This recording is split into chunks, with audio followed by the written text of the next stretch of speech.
नमस्कार दोस्तों, मैं अंकुर उपाध्याय स्वागत करता हूं आप सभी का आपके अपने YouTube channel share market analysis में। दोस्तों, बाजार में वापस से गिरावट आते हुए दिख रही है, गिरावट बढ़ते हुए दिख रही है और एफआईआई का सेलिंग का प्रेशर मार्केट में क्लियर कट हावी होते हुए दिख रहा है। हालांकि निफ्टी अभी भी अपने सपोर्ट लेवल से ऊपर है, बट एक चीज क्लियर है कि मार्केट में कोई स्ट्रेंथ नहीं है और ये बीते 2 दिनों की तेजी में मैंने हर दिन आपके साथ शेयर किया है कि अगर आपको मंडे लग रहा था सब बेच दो और ट्यूसडे, वेंसडे या थर्सडे लग रहा था सब कुछ खरीद लो, तो दोनों जगह आप गलत पड़ जाओगे। जो स्टॉक अच्छा है हर एक पैरामीटर पे उसका वेट कीजिए गिरावट का, उसको स्टैगर्ड वे में खरीदिए और समय दीजिए। अगर आप इंस्टेंटली रिएक्शंस के लिए जाओगे नहीं मिलेगा और इस बीच में पेशेंस लूज होगा और शेयर्स बिकेंगे। अगर अभी गिरावट की बात करूं तो ये गिरावट गहराएगी, ये गिरावट बढ़ेगी और डीप होगी। 2 चीजें हैं इसके पीछे। कल मैंने आपके साथ 230 एक वीडियो भी शेयर करी थी, जब मैंने कहा था कि आप नोटिस करो जब बाजार गिर रहा है तो पुट की वैल्यू बढ़ रही है, लेकिन जब बाजार बढ़ रहा है तो पुट की वैल्यू गिर नहीं रही है। दैट मींस पुट में एग्रेसिव बायर्स खड़े हैं। वो स्क्रीन पे अब आपके लिए आता हुआ दिख रहा है। अब 2 सवाल उठते हैं, गिरावट कितनी हो सकती है और हमें क्या करना चाहिए। देखो सिंपल है, कितनी हो सकती है का तो जवाब ये है 23,000 पे छोटा सपोर्ट दिखता है, लेकिन उसके ब्रेक होने के चांसेस पूरे हैं। उसके बाद हम 23,800 जाएंगे एंड 22,800 एंड पोजिशनल बेसिस पे हम लोग 22,500 to 600 का लेवल भी टेस्ट कर सकते हैं। इस बीच में मिड कैप और स्मॉल कैप में तो ऑलरेडी ब्रेकडाउन हो ही चुका था। ब्रेकडाउन होने के बाद एक बाउंस बैक रिकवरी आई। अभी वो बाउंस बैक और रिकवरी आज से मुझे लगता है फिजल आउट होना स्टार्ट हो रही है। इस बीच में मैं आपको ये भी बताना चाहूंगा दोस्तों कि मिड कैप और स्मॉल कैप की बात करें तो मिड कैप इंडेक्स में अगर आज क्लोजिंग बेसिस पे आपके लिए अभी हम ट्रेड जहां पे कर रहे हैं, मैं एक बार बताना चाहूंगा 53,680 का लो दिख रहा है मेरे को कुछ समय का, और अभी हम लोग ट्रेड कर रहे हैं 54,300 के आसपास। तो यहां से करीब करीब आप कह सकते हो कि मैं लेवल भूल गया, एक बार आपके साथ दोबारा शेयर करना चाहूंगा। अभी हम 54-53 यानी कि 900 पॉइंट ऊपर है करीब करीब एक क्लोजिंग बेसिस से।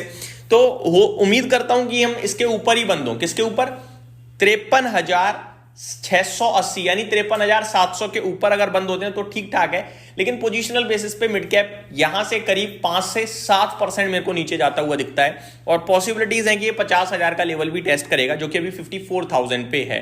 तो दर्द है मार्केट में। आप ये सोच रहे थे कि भाई बाजार का सारा दर्द खत्म, तो गलत थे। अब आता है कि क्या करें।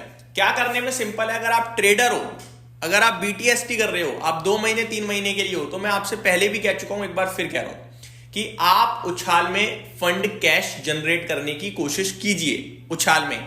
लेकिन प्रॉब्लम ये, उछाल में कैश जनरेट नहीं करोगे आप करोगे गिरावट में। जिस दिन पैनिक होगी, सबसे ज्यादा दर्द होगा, उस दिन आप बेचोगे। लॉस बुक करने में मजा आता है।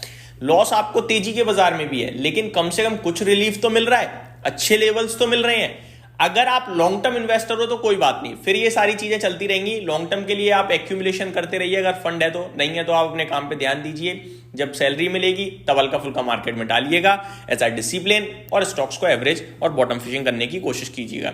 ये सारी चीजें इतनी जल्दी सॉल्व नहीं होंगी। अब आता हूं दूसरी बड़ी नेगेटिव चीज पे। दोस्तों, मैंने पहली वीडियो जो आज 10:30 शूट करी, उसमें भी मैंने आपसे कहा कि मार्केट में टॉप या बॉटम कब बनता है। तो इस पे एक कोट है राधा कृष्ण दमानी जी की, मैंने एक क्लिप देखी हुई थी, उसमें वो क्लियरली कह रहे थे कि ये पकड़ पाना तो नेक्स्ट टू इम्पॉसिबल है, लेकिन आपको मार्केट दिखाने लगता है।